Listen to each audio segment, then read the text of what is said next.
Bitcoin pulls back from 100,000. Before we start, a quick word from our sponsor. This video is brought to you by XNest, the world's leading retail brokerage firm offering ultra-fast execution and no overnight fees.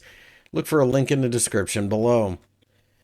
The Bitcoin market initially did try to get to the $100,000 level, but it has pulled back just a bit in the early hours on Friday, which probably isn't a huge surprise. I suggested that perhaps traders would look at that as a bit of a barrier.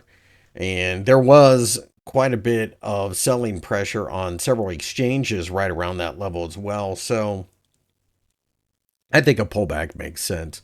We could pull back all the way to $90,000 and still be very bullish. In fact, it's really not a chart that I would want to short, despite the fact that you have to wonder why it's gone higher like this.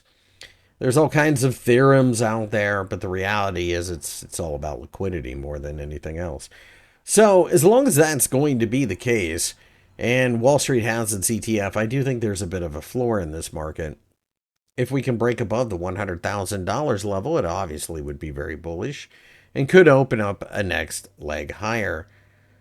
That being said, one has to wonder when the market will actually demand that Bitcoin has a use.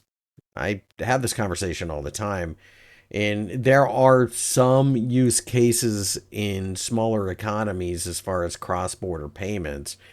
But as somebody who lives in a fairly wealthy country, the United States, I can't use it.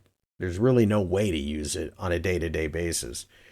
So I think we're still in that process of trying to sort out what exactly Bitcoin's going to be, beyond a religion, I guess. So I do think that there are a lot of buyers in this, but I think you need to let it come back to you like any other market. It's not any different than any other market. Occasionally gravity gets in the way, and that might be what we're seeing here. I wouldn't short it, but what I would do is hope for a bit of a pullback in order to get involved if you do in fact want to buy it. My name's Christopher Lewis for FXEmpire. If you enjoyed the video, give me a thumbs up and subscribe to the channel.